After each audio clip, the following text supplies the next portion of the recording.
साथियों, हमारा आंध्र प्रदेश संभावनाओं का और अवसरों का, पॉसिबिलिटीज और अपॉर्चुनिटीज का राज्य है। जब आंध्र की ये पॉसिबिलिटीज साकार होगी तो आंध्र भी विकसित बनेगा और तभी भारत भी विकसित राष्ट्र बनेगा। इसलिए आंध्र का विकास ये हमारा विजन है। आंध्र के लोगों की सेवा ये हमारा संकल्प है। आंध्र प्रदेश ने 2047 तक राज्य को करीब 2.5 ट्रिलियन डॉलर की इकोनॉमी बनाने का लक्ष्य रखा है। इस विजन को साकार करने के लिए चंद्रबाबू गारू की सरकार ने स्वर्ण आंध्र एट 2047 की पहल की है। इसमें केंद्र की एनडीए सरकार भी आंध्र प्रदेश के हर लक्ष्य के साथ कंधे से कंधा मिलाकर चल रही है। इसलिए केंद्र सरकार लाखों करोड़ की योजनाओं में आंध्र को विशेष प्राथमिकता दे रही है। आज यहां 2 लाख करोड़ रुपए से ज्यादा के प्रोजेक्ट का उद्घाटन और शिलान्यास किया गया है। ये प्रोजेक्ट्स आंध्र प्रदेश को विकास को नई ऊंचाई देंगे। मैं इन डेवलपमेंट प्रोजेक्ट के लिए आंध्र प्रदेश समेत पूरे देश को बधाई देता हूं। साथियों, आंध्र प्रदेश अपने इनोवेटिव नेचर के कारण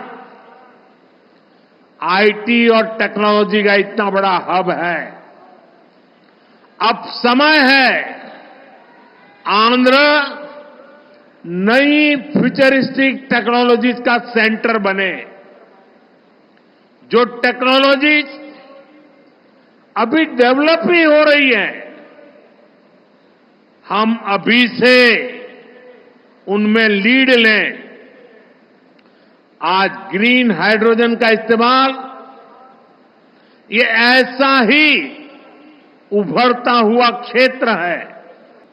देश ने 2023 में नेशनल ग्रीन हाइड्रोजन मिशन की शुरुआत की थी।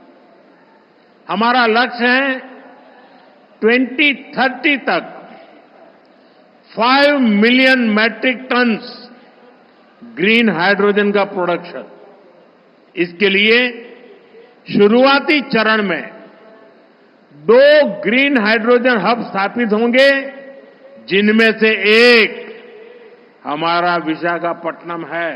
भविष्य में विशाखापट्टनम दुनिया के उन गिने चुने शहरों में होगा जहां इतने बड़े स्केल पर ग्रीन हाइड्रोजन प्रोडक्शन की फैसिलिटी होगी।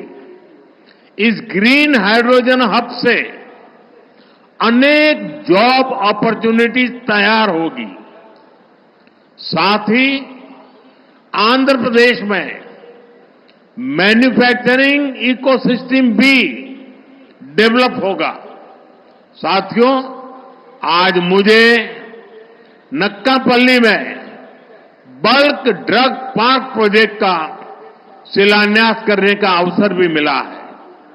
आंध्र प्रदेश देश के उन 3 राज्यों में से एक है जहां इस तरह के पार्क की स्थापना की जा रही है।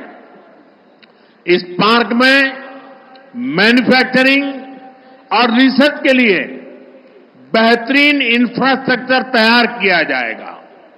इससे इन्वेस्टर्स का उत्साह बढ़ेगा और यहां की फार्मा कंपनियों को फायदा होगा। साथियों, हमारी सरकार अर्बनाइजेशन को एक अपॉर्चुनिटी के रूप में देखती है और हम आंध्र को न्यू एज अर्बनाइजेशन का एक उदाहरण बनाना चाहते हैं।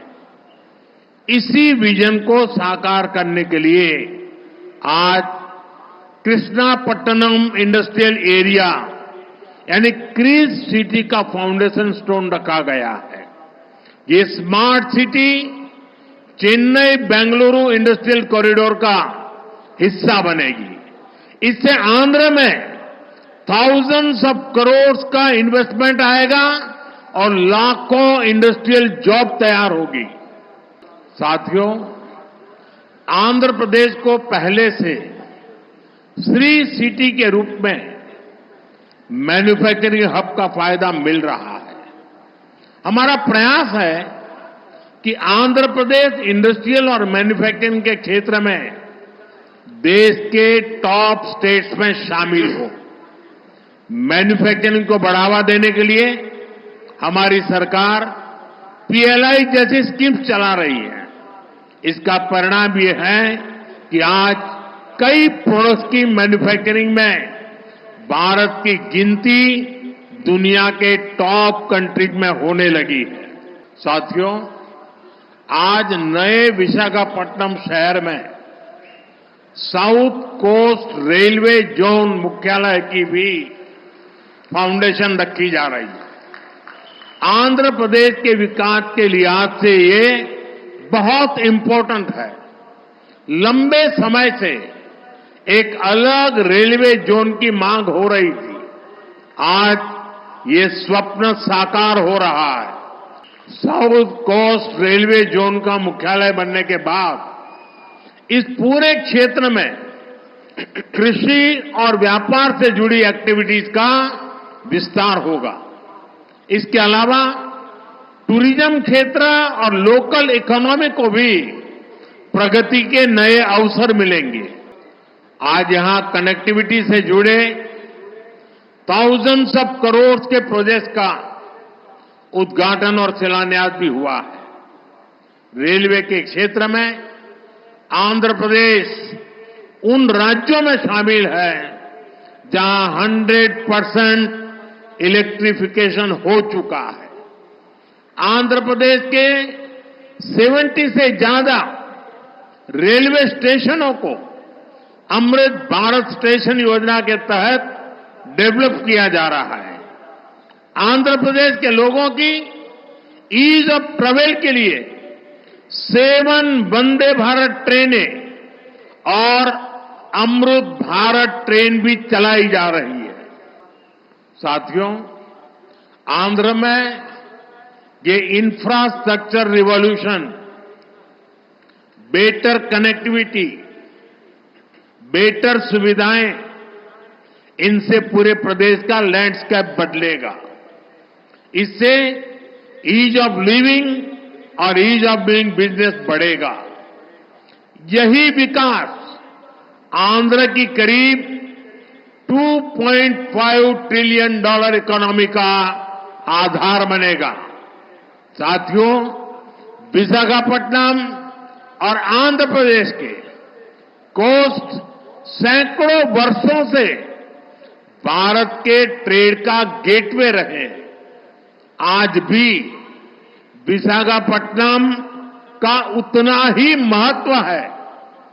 हम समुद्र से जुड़ी अपॉर्चुनिटी के पूरे इस्तेमाल के लिए ब्लू इकोनॉमी को मिशन मोड में बढ़ावा दे रहे हैं। इसके लिए विशाखापट्टनम फिशिंग हार्बर को और आधुनिक बनाया जा रहा है। आंध्र के हमारे फिशरीज से जुड़े भाई बहनों की इनकम और बिजनेस बढ़े, हम इस दिशा में पूरी संवेदनशीलता से काम कर रहे हैं। हमने फिशरमैन को किसान क्रेडिट कार्ड जैसी सुविधाएं उपलब्ध कराई है। हम समुद्र में सुरक्षा के लिए भी अहम कदम उठा रहे हैं। साथियों, हमारा प्रयास है कि देश के हर सेक्टर में inclusive and all round development होना चाहिए ताकि विकास का फायदा हर वर्ग को मिले। इसके लिए एनडीए सरकार समृद्ध और आधुनिक आंध्र प्रदेश के निर्माण के लिए प्रतिबद्ध है। आज जिन प्रोजेक्ट का शुभारंभ हो रहा है उससे आंध्र के लोगों की समृद्धि सुनिश्चित होगी। मैं एक बार फिर इन प्रोजेक्ट के लिए आप सभी को बहुत बहुत बधाई देता हूं।